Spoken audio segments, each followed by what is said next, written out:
남미에서 사역하시는 선교사님의 이야기입니다. 선교지 교회에 가보니까 주일 10시가 되어서 예배를 드립니다.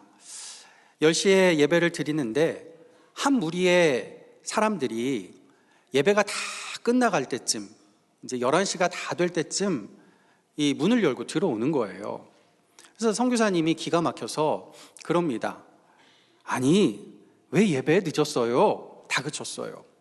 그랬더니 이분들이 고개를 푹 숙이면서 그러더랍니다. 죄송합니다, 선교사님. 저희는 산속에 살고 있는데요. 산 꼭대기에서 교회까지 오려면 8시간이 걸립니다, 걸어서. 그래서 오전 10시 예배를 드리려고 아침 새벽 2시에 일어나서 준비하고 나왔습니다. 그런데 어젯밤에 폭우가 와서 저희가 넘어가야 될 계곡을 넘어가야 될 그 나무 다리가 다 떠내려갔어요. 그래서 둘러 오다 보니까 1시간이나 늦어졌습니다. 정말 죄송합니다. 다음부터는 안 그러겠습니다. 그러더래요. 선교사님이 너무 그 말을 듣고 너무 미안하고, 이분들 너무 귀하잖아요. 그래서 그 자리에서 펑펑펑펑 엉엉 울 수밖에 없었다고 합니다. 이런 신앙의 열정, 예전 우리나라 교회들에서도 흔하게 보던 모습이었죠. 예전에는 시골에 교회가 별로 없으니까 어린 아이들도 주일날 예배 드리려면 30리 40리 길 아무렇지도 않게 걸어 다녔습니다. 지금은 한 집 건너 하나씩 교회가 있고, 또 상가 건물 어떤 데는 한 상가 건물에 교회가 둘, 셋 있는 곳도 있지요. 교통도 좋아서 마음만 먹으면 교회 오는 게 어렵지 않습니다. 교회와의 물리적 거리가 지금은 가까워졌는데 그만큼 정비례해서 심리적 거리도 가까워져야 할 텐데 그렇게 아닌 것 같습니다. 오히려 반비례하는 것 같아요. 물리적인 거리가 가까워지면 가까워질수록 교회와의 심리적인 거리가 점점 더 멀어지는 것 같은 느낌이 듭니다. 또 말씀이 풍요로워지면 신앙도 더 열정적이고 더 순수해야 될 것 같은데 이것도 반비례 관계인 것 같아요. 말씀이 풍요로워졌는데 신앙의 열정이나 신앙의 순수함은 예전만 같지 못한 것 같은 안타까움을 느끼게 됩니다. 한 사람의 인생 그래프를 그리면요, 쫙 직선으로 일직선으로 나아가지는 않죠. 어느 누구나 인생의 그래프가 올라갔다 내려갔다 올라갔다 내려갔다 이 롤러코스터 타는 것 같습니다. 인생의 그래프만 그런 게 아니죠. 신앙의 그래프도 마찬가지입니다. 사람의 차이는 있을 수 있어요. 경사가 가파르냐, 경사가 좀 완만하냐, 그런 신앙 그래프가 사람마다 차이는 있을 수 있겠지만 모두 다 올라갔다 내려갔다 하는 건 똑같을 거라 생각이 됩니다. 그래서 순간순간의 변화량도 참 중요하긴 하지만 더 중요한 건요, 우리 인생 전체를 봤을 때 평생의 신앙 그래프가 중간중간에는 오르락 내리락 하겠지만 평생은 어디로 향하고 있는가, 그게 참 중요하죠. 우리 구촉의 모든 성도들의 신앙 그래프가 평생을 두고 봤을 때 우상향, 하나님을 바라보고 나아가기를 간절히 소망합니다. 예수님을 믿는 하루가 더 늘어날수록 이전 예수님 믿던 이전이 더 나 열심히 했다, 이게 아니고 이전보다 더욱 주님 사랑합니다, 그런 고백이 나오길 소망하고, 예수님 겸손을 더 많이 배우고 또 닮아서 내 입은 겸손히 침묵하고 또 오직 예수님 찬양하는, 하나님 찬양하는 입술만 나타나고, 예수님의 십자가 못 박힌 손 더 닮아서 내 손은 섬김과 희생으로 가득 채워지기를 간절히 소망합니다. 고대 페르시아 제국을 건설했던 고레스 황제, 그가 칙령을 내렸죠. 그 칙령에 따라서 처음 바벨론에 살던 유다인들이 자기 살림 다 내려놓고 예루살렘까지 먼 길 떠나왔습니다. 그때 유다인들의 신앙은요, 순수함 그 자체였고 열정 그 자체였어요. 이 순수한 열정 하나만으로 오직 하나님만 바라보고 먼 길 떠나왔던 거죠. 또 여러 우여곡절 속에서도 그 순수한 신앙 가지고 성전 재건의 기초를 놓게 됩니다. 그런데 본격적으로 공사가 시작되고 나니까 대적들의 방해도 시작이 되었죠. 이들의 방해는 해를 거듭할수록 조직적이 되어갔습니다. 하나님의 사람의 일은 계속 주먹구구인데 대적들의 방해는 계속 조직적이에요. 이게 또 하나님의 방식인가 싶기도 합니다. 에스라 4장 말미에 와서는요, 대적들이 아주 조직적으로 움직여서요, 정치 권력을 등에 업습니다. 법과 조례를 따지면서 권력의 힘으로 성전 공사를 완전히 중단시켜 버립니다. 인생의 우여곡절과 신앙의 우여곡절을 믿음 하나로 겨우 극복해 나왔는데, 그렇게 시작한 성전 공사였는데, 완전 승리할 줄 알았는데 완전 중단만 찾아온 거죠. 신앙의 열정과 기대가 컸던 만큼 실망도 컸습니다. 주저앉은 이들은 이제는 성전 공사 나도 모르겠어, 이젠 못하겠어, 다 포기하고 각자 자기 집으로 뿔뿔이 흩어져 버렸습니다. 그렇게 주저앉은 세월이 얼마였을까요? 한두 해가 아니었어요. 무려 16년입니다. 이제는 그 누구도 왜 바벨론을 떠나서 이곳에 왔는지 기억하는 사람조차 없어진 16년입니다. 인생의 참된 목적을 잃어버렸어요. 하루하루 먹고 사는 삶에만 급급합니다. 이런 주저앉은 삶에서 벌떡 일어날 수 있는 방법이 무엇일까요? 정답은 아주 간단합니다. 다 아시는 거예요. 하나님 말씀입니다. 16년이란 긴 세월 동안 침묵하셨던 하나님께서 16년 만에 말씀하십니다. 1절에 보니 하나님께서 선지자 학개와 스가랴를 통해 예언하시며 말씀하십니다. 정답은 너무 간단한데 적용이 어렵죠.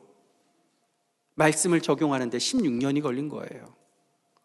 하나님의 말씀이 선포되자 놀라운 일이 벌어집니다. 2절에 이에 스알디엘의 아들 스룹바벨과 요사닥의 아들 예수아가 뭘 했다고 하죠? 일어났습니다. 16년 동안 꿈쩍도 못하고 굳어있던 무릎에 힘이 들어갔어요. 굽어졌던 무릎이 쫙 펴집니다. 벌떡 일어납니다. 하나님의 성전을 다시 건축하기를 시작합니다. 제가 고3 때요, 한참 많이 먹을 때라 밤에 10시만 되면 왜 그렇게 배가 고픈지 밤참으로 맨날 밥이든 라면이든 먹었어요. 그날도 라면을 끓여서 팔팔 끓여서 먹으려고 냄비 채로 이제 제 방으로 가지고 오다가 살짝 발에 걸려 넘어지면서 이 팔팔 끓는 냄비를 제 오른쪽 다리에 그대로 다 쏟아 부었습니다. 그 라면이 아무래도 탄수화물만 있다 보니까 단백질이 좀 궁했나 봐요. 제 다리가 발목부터 발끝까지 제대로 확 익었어요. 화상을 입고 그냥 전체가 다 부풀어 올랐죠. 그것 때문에 한 달 동안 오른발을 쓰지를 못하고 살았습니다. 그렇게 한 달 딱 지나고 나니까요, 겨우 한 달뿐이었는데 오른다리 종아리하고 왼쪽 종아리하고 이 굵기 차이가 확 달라졌어요. 깜짝 놀랐습니다. 진짜 한 달밖에 안 됐는데 왼쪽 다리 근육이 쏙 빠진 거예요. 베데스다 연못가에 38년 동안 한 번도 일어나 보지 못했던 병자, 그 사람의 종아리와 허벅지 근육 어땠을까요? 바짝 말라 있었을 거예요. 한 달도 그랬는데 38년이라니 말 그대로 뼈 말고는 아무것도 없었을 거예요. 신경이나 기능이 다 치료된다고 해도 근육이 없어서 바로 일어나 볼 엄두도 못 냈을 겁니다. 그런데 그가 예수님의 음성, 예수님의 말씀을 듣는 그 순간 38년 동안 줘본 적 없던 힘이 허벅지 근육, 종아리 근육, 발 근육 곳곳에 쫙 들어갑니다. 38년 만에 일어나는 것이니 주춤할 만도 한데 벌떡 일어납니다. 자기 한 몸 가누기도 힘든 가는 다리일 텐데 자기가 누웠던 돗자리까지 들고 저벅저벅 걸어갑니다. 이것이 예수님 말씀의 능력인 줄 믿습니다. 하나님 말씀은 능력이 있습니다. 그 말씀을 듣고 믿는 모든 사람에게 하나님께서 능력을 부어주시는 줄 믿습니다. 주저앉은 자리를 박차고 벌떡 일어나게 하는 놀라운 능력을 허락해 주실 줄 믿습니다. 그런데요, 이상하지 않습니까? 그런 능력의 말씀이 있는데 왜 16년 동안 안 주셨을까요? 아니, 16년 전에 주시거나 10년 전에 주시거나 좀 일찍 주시지 왜 이렇게 오랫동안 주저앉아 있도록 하셨을까? 왜일까요?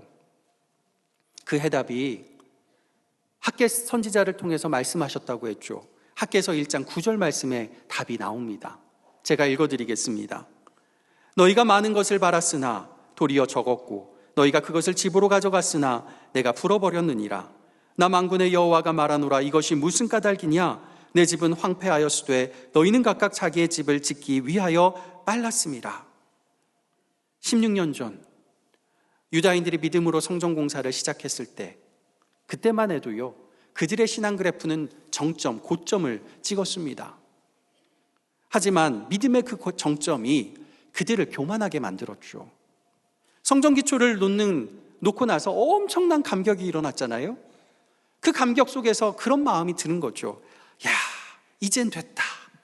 이젠 됐다. 안도감과 함께 마음속에 처음 믿었던 믿음과 다른 생각을 하나 품게 합니다. 오늘 학개서 1장 9절 말씀에 너희가 많은 것을 바랐으나 말하는데요. 믿음은 바라는 것들의 실상이라 했죠. 믿음은 그 마음이 바라는 것에서 순전함을 알 수가 있습니다. 처음 길을 떠나오고 성전 기초를 세울 때만 해도요, 이들이 바라던 것 딱 하나였어요. 오직 하나님께 영광. 다른 대가 하나도 바라지 않았습니다. 대가를 바랐다면 바벨론 땅 떠나올 사람들이 아니었어요. 그런데 어느 순간부터 마음속에 새로운 바람이 생겨난 겁니다. 자기 집을 위한 많은 것들을 바라기 시작했어요. 믿음으로 살아가는 과정 중에 여러 세상 위협을 받다 보니까 어느 순간부터 그런 마음이 들었겠죠. 아, 그래, 내 가정, 내 삶, 좀 뭔가 안전보장도 되고 형통한 뭔가가 있어야 되지 않겠나, 이런 마음이 들었을 거예요. 그러면서 믿음이 변질된 겁니다.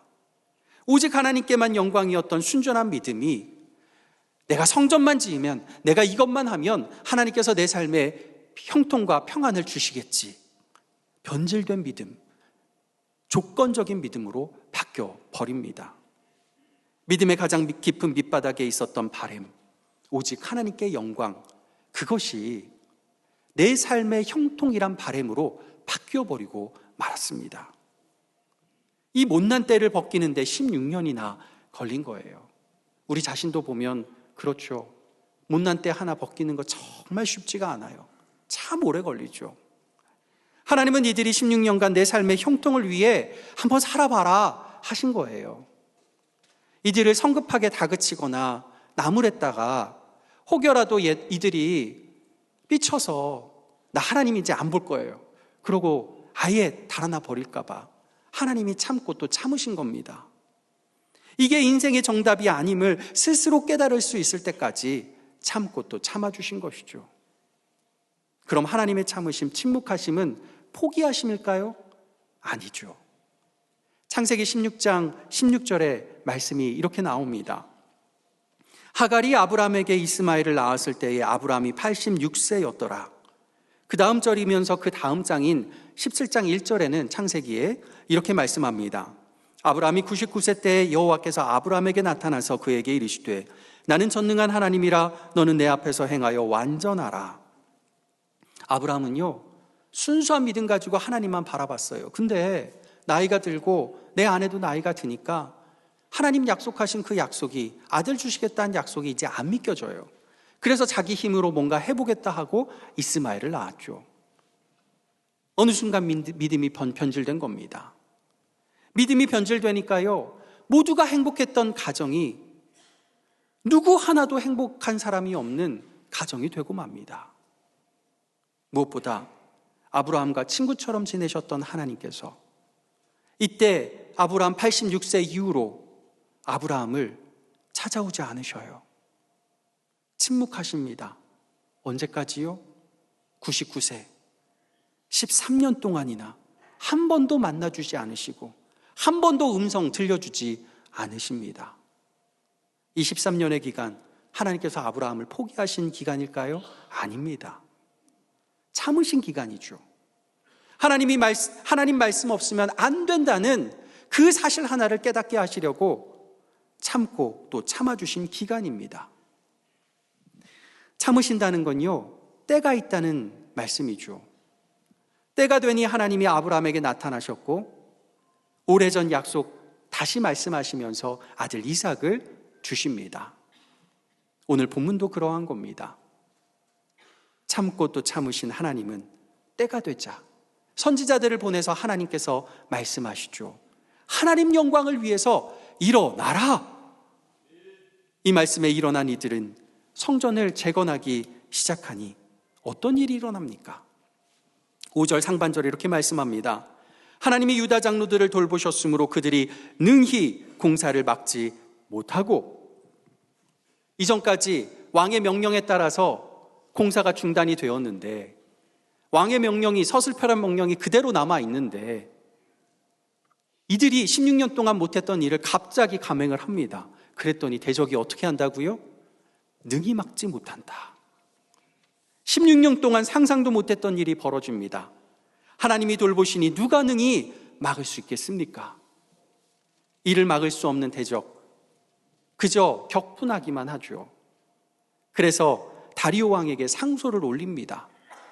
고레스 왕이 성전 재건을 허락했다고 저들이 거짓말하고 저렇게 다시 재건을 시작했는데 왕께서 한번 확인해 주시고 거짓말 들통나도록 해주시고 저들의 공사를 왕의 힘으로 막아달라 고소장을 올립니다.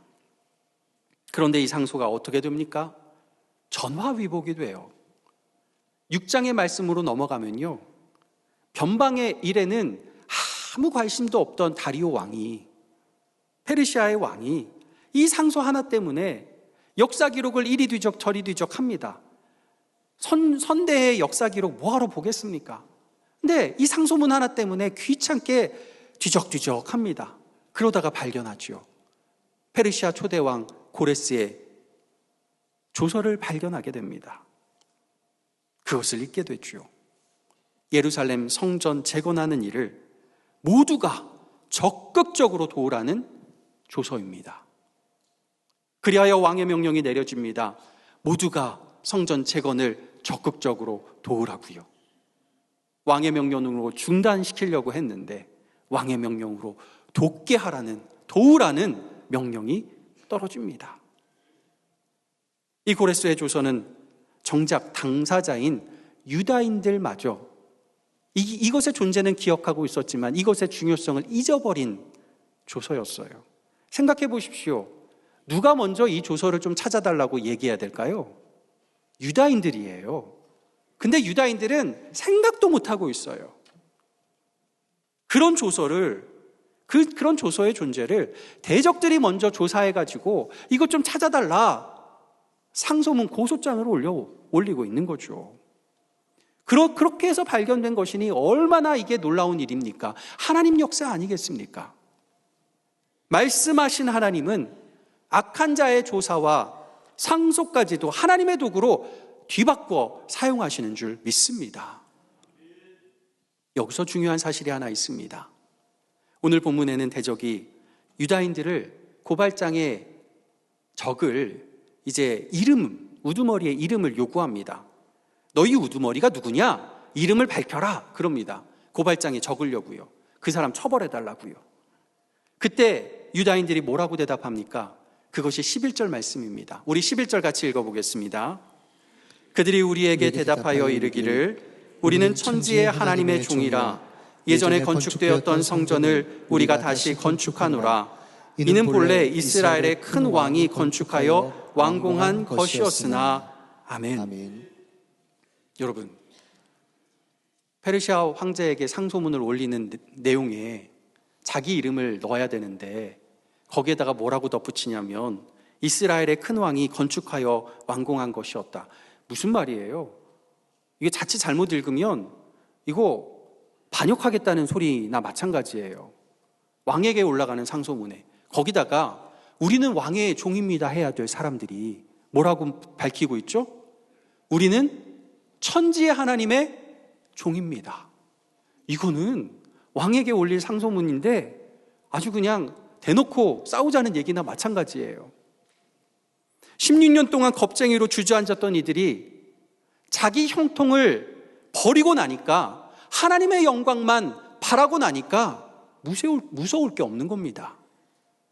분연이 일어났더니 인생의 대답이 바뀝니다. 우리는 천지의 하나님의 종이라.